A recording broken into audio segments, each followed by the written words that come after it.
Bonsoir à toutes et à tous. Un général rwandais vient de prononcer un discours.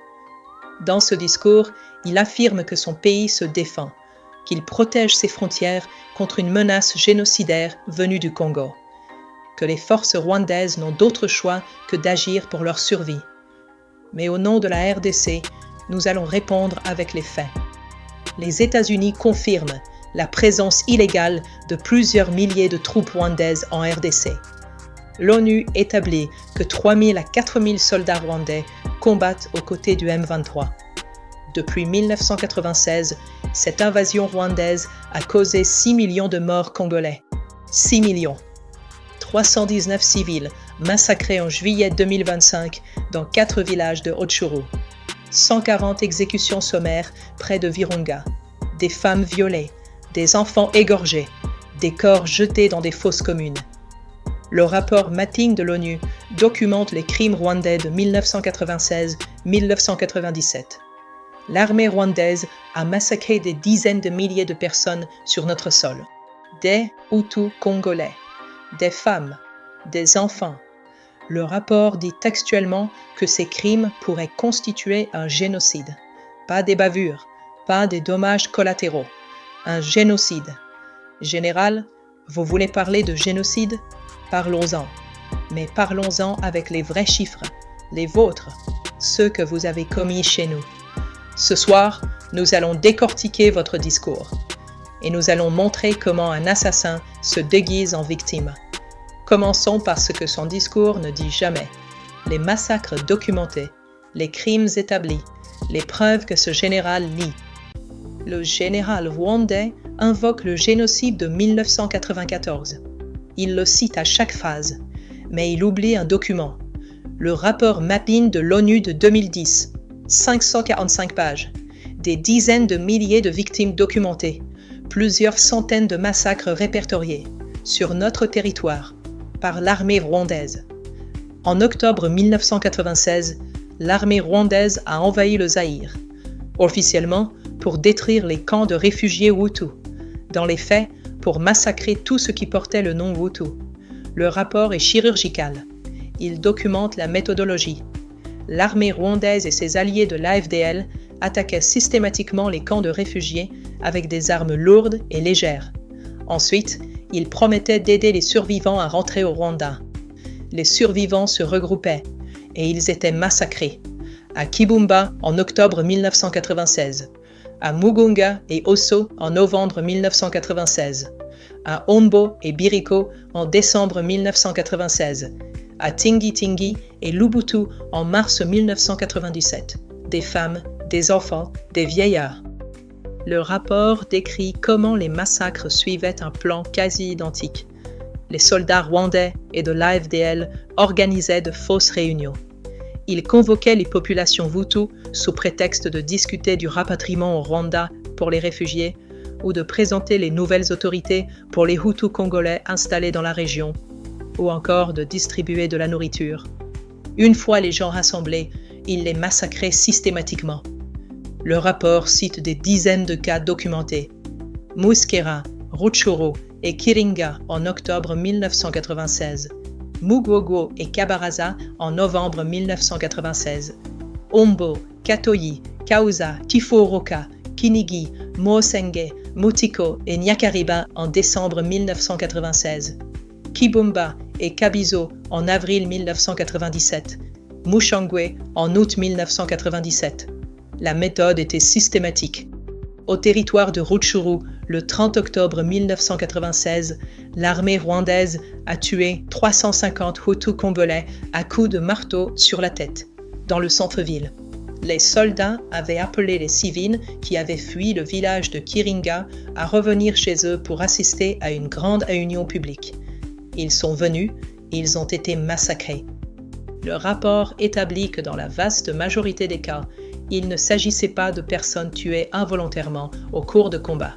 C'étaient des personnes ciblées principalement par les forces AFDL et l'armée rwandaise, et exécutées par centaines, souvent à l'arme blanche.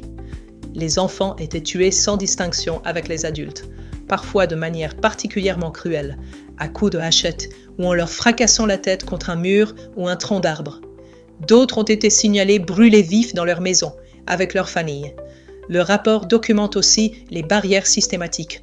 L'armée rwandaise et l'AFDL érigeaient des barrières sur les routes, particulièrement au Sud Kivu. À ces barrières, ils identifiaient les personnes d'origine Hutu par leur nom ou leur village d'origine. Et ils les éliminaient. Des centaines de personnes d'origine Hutu ont été arrêtées à une barrière érigée en novembre 1996 à Ngwenda, dans le territoire de Rutshuru, et ensuite exécutées à coups de bâton dans un lieu appelé Kabaraza. Ce n'était pas une guerre, c'était une chasse, une élimination systématique. Le rapport dit textuellement au paragraphe 512 « Les attaques systématiques, en particulier les tueries et massacres perpétrés contre les membres du groupe ethnique Hutu, ont fait un très grand nombre de victimes, probablement des dizaines de milliers de membres du groupe ethnique Hutu, toutes nationalités confondues. » Au paragraphe 514, le rapport établit « Plusieurs incidents énumérés dans le présent rapport désignent des circonstances et des faits dont un tribunal pourrait déduire l'existence d'une intention de détruire le groupe ethnique Hutu en RDC en partie, s'ils étaient établis au-delà de tout doute raisonnable. » Le rapport Mapping de l'ONU dit que les crimes commis par l'armée rwandaise et l'AFDL en 1996-1997 pourraient constituer un génocide. Amnesty International parle de 200 000 réfugiés Hutus massacrés. Human Rights Watch confirme ces chiffres. Alors quand le général rwandais parle de génocide, il devrait commencer par celui-là, celui que son armée a commis, celui que le Rwanda nie depuis 30 ans, celui dont les victimes n'ont jamais eu justice. Ces massacres de 1996-1997 ne sont que le début. Depuis 30 ans, le même schéma se répète. Invasion, massacre, déni. Et pendant ce temps, les rapports internationaux s'empilent. Le 16 janvier 2025, le département d'État américain publie un communiqué sans ambiguïté. Il condamne la présence illégale de plusieurs milliers de troupes rwandaises en RDC, ainsi que le soutien et la direction du Rwanda au groupe de milices M23. Washington ne parle pas d'allégations, il parle de faits établis. Le communiqué précise que le Rwanda utilise des systèmes de missiles solaires, des mortiers guidés par GPS et des missiles anti-chars. Le rapport du groupe d'experts de l'ONU de juillet 2024 établit que 3 000 à 4 000 soldats rwandais combattent aux côtés du M23 dans l'est de la RDC. Le rapport ne s'arrête pas là. Il confirme que le Rwanda exerce un contrôle de facto et une direction sur les opérations du M23, ce qui rend le Rwanda juridiquement responsable des actions du M23. Le rapport onusien de juin 2024 va plus loin encore. Il documente que les interventions et opérations militaires de la force de défense rwandaise dans les territoires de Rutshuru, Masisi et Nyiragongo dépassent le simple soutien aux opérations du M23 pour constituer une implication directe et décisive. Ce ne sont pas des conseillers, ce ne sont pas des observateurs, ce sont des combattants qui dirigent les offensives. Le général rwandais prétend que son pays se défend. Les faits montrent le contraire. Le Rwanda et le M23 continuent de bloquer les opérations aériennes de la MONUSCO et les vols humanitaires de l'ONU au Nord Kivu par des activités de brouillage et d'usurpation GPS.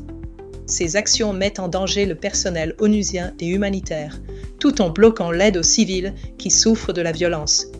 Un pays qui se défend n'empêche pas les avions humanitaires de voler. Ces mêmes rapports documentent l'ampleur du carnage. Les États-Unis notent une augmentation alarmante de la violence dans l'est de la RDC qui a entraîné des dizaines de morts civiles, soulignant que les tueries perpétrées par le M23 soutenu par le Rwanda contre des civils dans le territoire de Rutshuru et ailleurs sont horrifiantes. Les chiffres parlent. Selon le Bureau des droits de l'homme de l'ONU, au moins 319 civils ont été tués par le M23, soutenus par des membres de la force de défense rwandaise, entre le 9 et le 21 juillet 2025 dans 4 villages du territoire de Rutshuru. Il s'agit de l'un des bilans de morts les plus élevés documentés dans de telles attaques depuis la résurgence du M23 en 2022. La plupart des victimes étaient des agriculteurs locaux campant dans leurs champs pendant la saison de plantation. dont au moins 48 femmes et 19 enfants. Human Rights Watch confirme ces massacres. Le groupe armé M23 sous contrôle rwandais a exécuté sommairement plus de 140 civils en juillet 2025, largement d'ethnie Hutu dans au moins 14 villages et petites communautés agricoles de l'est de la RDC. Les témoins rapportent que les combattants du M23 leur ont ordonné d'enterrer immédiatement les corps dans les champs ou de les laisser sans sépulture, empêchant les familles d'organiser des funérailles. Le discours rwandais parle de défense. Les rapports internationaux documentent des exécutions sommaires, des massacres de civils, des crimes de guerre. Le discours parle de protection. Les faits montrent une occupation militaire brutale. Lors de l'offensive de janvier 2025 sur Goma, entre 900 personnes selon les estimations de l'ONU et 2000 personnes selon les estimations du gouvernement congolais ont été tuées. Le groupe armé M23 soutenu par le Rwanda a exécuté sommairement au moins 21 civils et probablement beaucoup plus à Goma les 22 et 23 février 2025. Le général rwandais cite les 800 000 victimes du génocide contre les Tutsis en 1994. Il a raison de le faire. Ce génocide a eu lieu. Il doit être commémoré. Mais dans son long discours, pas une seule fois, il ne mentionne un autre chiffre.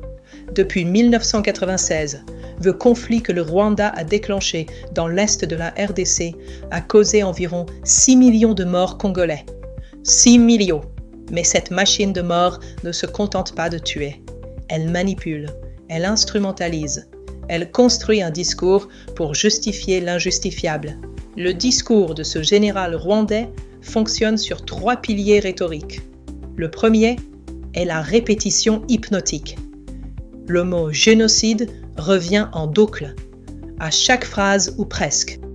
Génocide 1994, menace génocidaire, force génocidaire, idéologie du génocide. Cette saturation lexicale n'est pas accidentelle. Elle sert à ancrer dans l'esprit de l'auditeur une équation simple. Toute action rwandaise en RDC est une réponse au génocide. Passé, présent et futur fusionnent dans une seule et même temporalité victimaire. Le deuxième est l'amalgame temporel. Le général fusionne délibérément 1994 et 2026. Il décrit la situation actuelle à l'est du Congo avec exactement les mêmes termes qu'il utilise pour le génocide contre les Tutsis. Même vocabulaire, mêmes étapes, même mécanique. Il cite les 10 étapes du génocide et les applique mécaniquement au conflit congolais. Cette fusion temporelle crée une illusion. Ce qui se passe aujourd'hui serait la continuation exacte de ce qui s'est passé en 1994. Le M23, selon cette logique, ne serait pas une rébellion armée soutenue par Kigali. Ce serait une force de résistance légitime contre un nouveau génocide en préparation. Et le troisième est l'inversion victimaire. Le discours transforme l'agresseur en agressé. Le Rwanda exerce un contrôle de facto sur les opérations du M23 selon les experts de l'ONU. Le Rwanda et le M23 continuent à bloquer les opérations aériennes de la MONUSCO par des brouillages GPS. Des milliers de soldats rwandais combattent en territoire congolais. Mais dans le discours, ce sont eux qui subissent une agression. Ce sont eux qui se défendent. Les missiles anti-aériens, les mortiers guidés par GPS, les systèmes anti-chars que le Rwanda déploie en RDC deviennent des instruments de protection nationale. Le général utilise également une technique comparative puissante. Il invoque la Shoah, l'Allemagne nazie, l'Irak. Il universalise le génocide rwandais pour le placer au sommet d'une hiérarchie morale incontestable.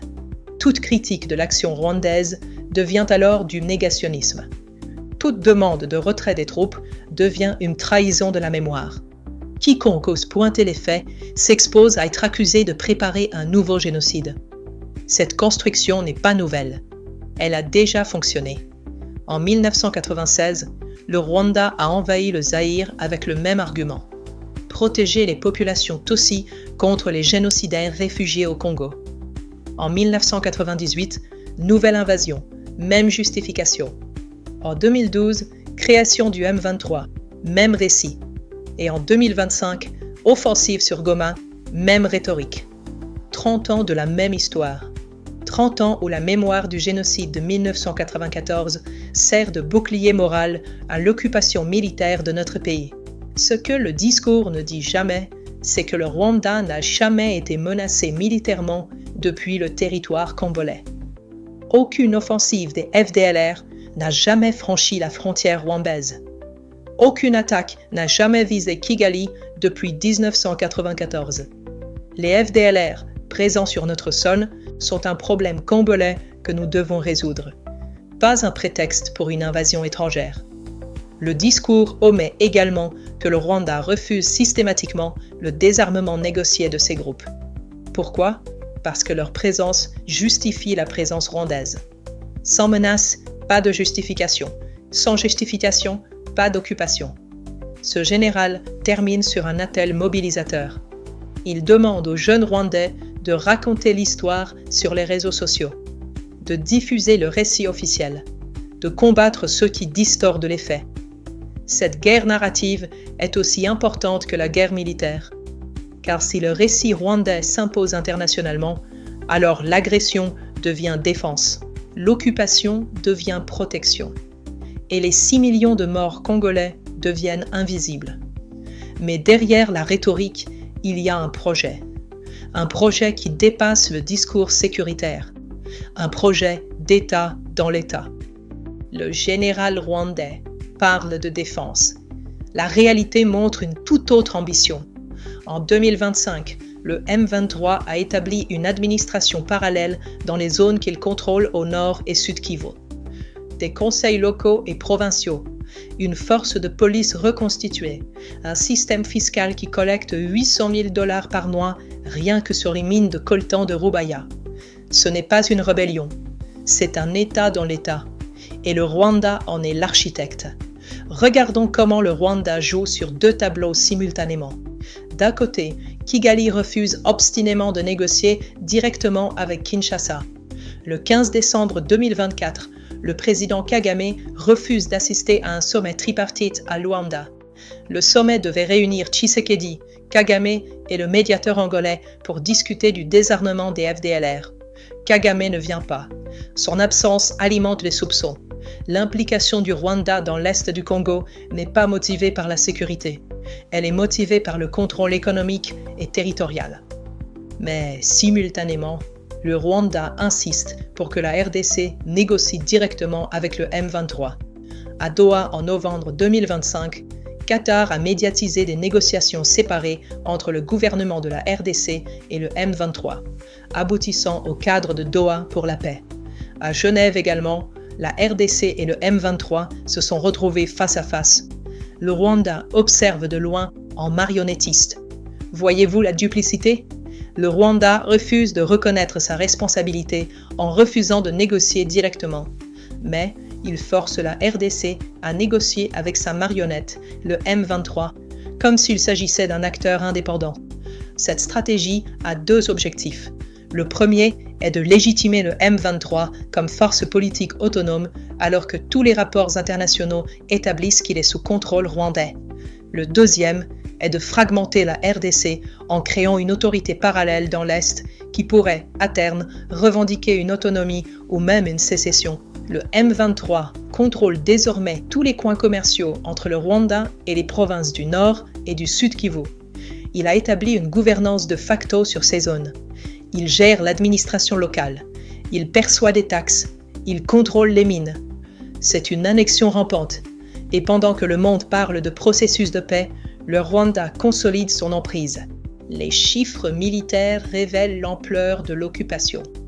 En décembre 2024, l'ONU estimait à 4000 le nombre de soldats rwandais en RDC. En mars 2025, ce chiffre est passé à 12 000 selon certaines estimations. 12 000 soldats rwandais sur notre territoire.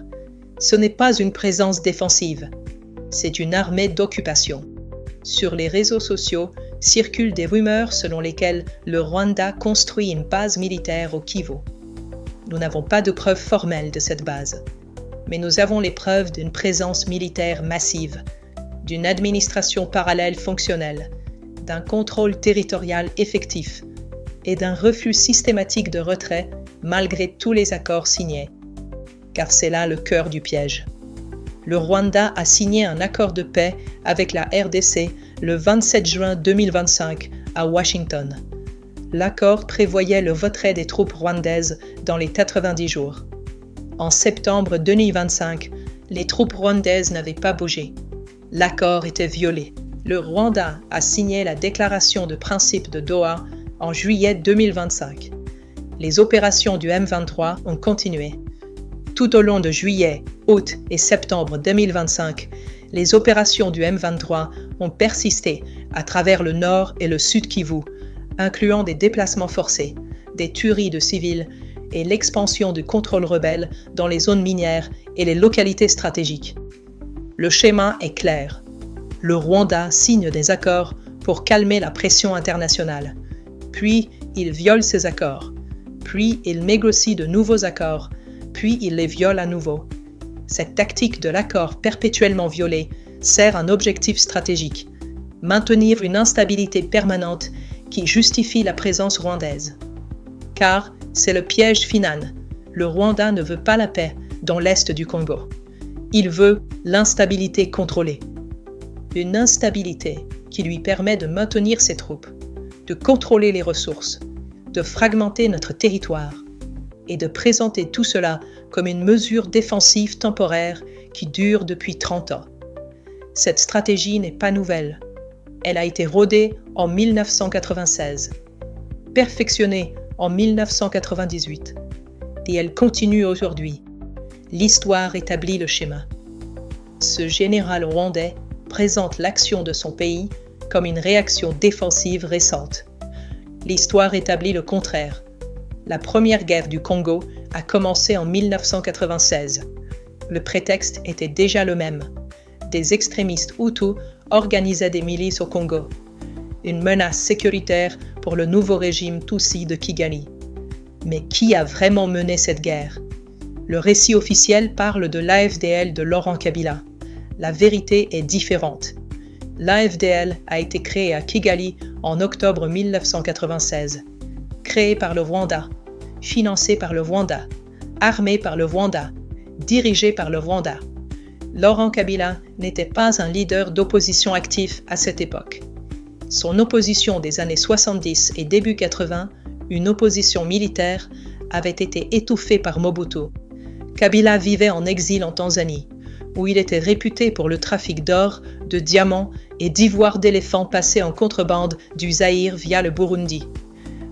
Le Rwanda l'a rappelé pour donner une figure congolaise interne à l'invasion, pour se cacher derrière l'AFDL, pour prétendre qu'il s'agissait d'une rébellion congolaise alors que c'était une invasion rwandaise.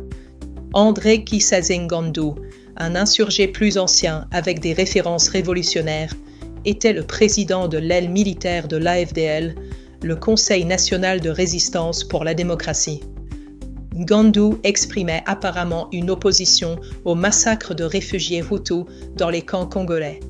Cette tension interne entre les deux hommes a été résolue le 4 janvier 1997, lorsque Ngandu a été assassiné au Nord Kivu par des soldats tutsis rwandais, prétendument à l'instigation de Kabila ou du président rwandais Paul Kagame. Ce n'était pas l'AFDL de Kabila, c'était l'AFDL du Rwanda, et ce sont eux, l'armée rwandaise, cachée dans la pléthore des militaires que possédait l'AFDL, qui ont commis les massacres. Le rapport Mating le documente, mais ce que le rapport ne publie pas, c'est le témoignage d'anciens patriotes qui ont rejoint le mouvement et qui ont vu cela de leurs propres yeux.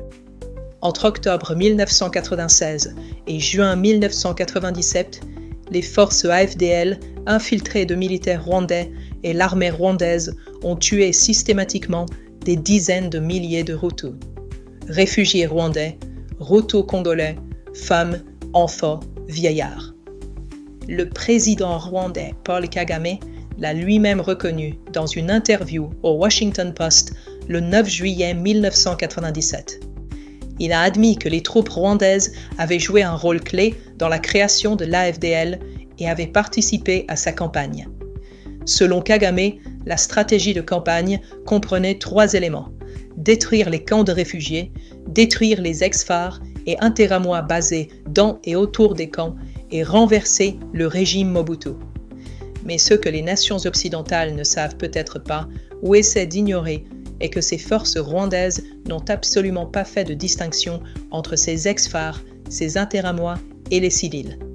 Lorsque Mobutu a fui Kinshasa, la coalition Kabila-Kagame a remporté la première guerre du Congo en mai 1997. Kabila s'est installé comme président et a changé le nom du pays pour République démocratique du Congo. Mais cette collaboration a accordé à l'Ouganda et au Rwanda des positions de pouvoir puissantes dans le gouvernement et l'armée congolais. James Kabarebe, du Rwanda, a même servi comme chef de l'armée congolaise de 1997 à 1998.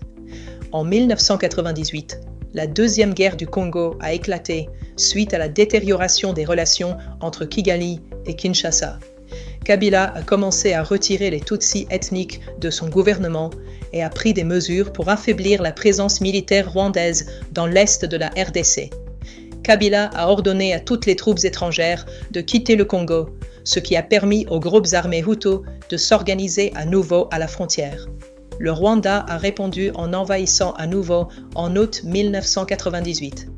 Le conflit de 5 ans a opposé les forces gouvernementales congolaises soutenues par l'Angola, la Namibie et le Zimbabwe contre les rebelles et les soldats soutenus par l'Ouganda et le Rwanda. Selon le Comité international de secours, entre 1998 et 2007, environ 5 400 000 de nos pères, mères, frères et sœurs sont mortes à cause de ce conflit en RDC. La plupart de ces décès résultent de maladies évitables causées par l'effondrement des infrastructures, l'insécurité alimentaire, les déplacements, la destruction des systèmes de santé et sans oublier les massacres ciblés. Le schéma est clair. 1996, invasion rwandaise déguisée en rébellion congolaise. 1998, nouvelle invasion, même justification. 2012, création du M23, même récit. 2022, résurgence du M23. 2025, offensive sur Goma, même rhétorique. 30 ans, 5 cycles, le même pays envahisseur, les mêmes prétextes sécuritaires, les mêmes démentis face aux preuves. N'y a-t-il pas anguille sous roche? Et pendant 30 ans, le Rwanda continue d'alimenter les groupes armés qui massacrent sur notre sol. C'est la raison des 6 millions de morts en 30 années. Pas une guerre civile congolaise, une agression rwandaise répétée, documentée, niée et impunie. Les faits sont maintenant posés. Il est temps de tirer le verdict de cette analyse. 4 vérités ressortent de cette déconstruction. La première est que le Rwanda a commis des massacres de masse sur notre territoire. Le rapport Mapping de l'ONU documente des dizaines de milliers de victimes entre 1996 et 1997. L'armée rwandaise et ses alliés de l'AFDL ont tué systématiquement des Hutus, réfugiés rwandais et Hutus congolais, femmes et enfants. Le rapport dit que ces crimes pourraient constituer un génocide. Ce ne sont pas des allégations congolaises ou les nôtres, c'est l'ONU qui le dit. La deuxième est que le discours rwandais est une construction rhétorique qui inverse systématiquement agresseurs et victimes. Les États-Unis et l'ONU confirment la présence illégale de milliers de soldats rwandais en RDC et le contrôle de facto du Rwanda sur le M23. Mais dans le discours officiel de Kigali, le Rwanda se défend. La troisième vérité est que le Rwanda ne cherche pas la paix. Il cherche l'instabilité contrôlée. Il refuse de négocier directement, mais force la RDC à négocier avec sa marionnette. Il a établi un État parallèle dans l'est de notre pays avec administration, police et système fiscal. C'est une annexion rampante. Et pour finir, la quatrième vérité, qui montre que le bilan humain du conflit rwandais en RDC dépasse en ampleur le génocide que Kigali invoque pour justifier ses actions. 6 millions de Congolais sont morts depuis 1996. Notre souffrance n'est pas un détail de l'histoire. Elle va même au-delà de la Shoah. Et vous savez pourquoi? Ce nombre est une supposition presque non documentée. D'autres portant cela au double. Quelle nation dans ce monde des vivants a pu voir ses concitoyens s'éteindre gratuitement en si grand nombre en moins de 30 ans? Cela n'est pas un dommage collatéral acceptable, mais malheureusement, cela continue chaque jour. Le Rwanda n'est pas en position de légitime défense sur notre territoire. Le Rwanda est en position d'occupation. Cette occupation a causé les millions de morts congolais en 30 ans. Elle se poursuit aujourd'hui avec les mêmes méthodes, les mêmes mensonges. La mémoire du génocide de 1994, légitime et nécessaire, est instrumentalisée pour justifier un autre carnage. Si cette impunité persiste, le Rwanda continuera. Parce que l'occupation paie. Parce que la communauté internationale condamne mais ne sanctionne pas. L'alternative existe. Elle exige 3 choses. Le retrait immédiat et vérifiable de toutes les troupes rwandaises de notre territoire. Des sanctions économiques ciblées contre les responsables. La traduction en justice des responsables de crimes de guerre documentés par l'ONU, Human Rights Watch et Amnesty International devant la Cour pénale internationale. Combien de Congolais doivent encore mourir pour que le monde cesse de traiter cette guerre comme un conflit tribal et commencer à la nommer par son vrai nom, une agression? Combien de rapports de l'ONU doivent encore s'empiler pour que les responsables soient traduits en justice? Combien de temps l'assassin pourra-t-il encore se déguiser en victime? Peut-on indirectement poser cette question? La communauté internationale n'est-elle pas indirectement complice? Merci de votre attention soutenue. Les sources documentées sont accessibles. Les faits sont vérifiables. Général, vous vouliez la vérité? La voici. 6 millions de morts, 30 ans d'invasion, des massacres documentés, des crimes qui pourraient constituer un génocide selon l'ONU. Vous ne vous défendez pas, vous occupez et vous tuez.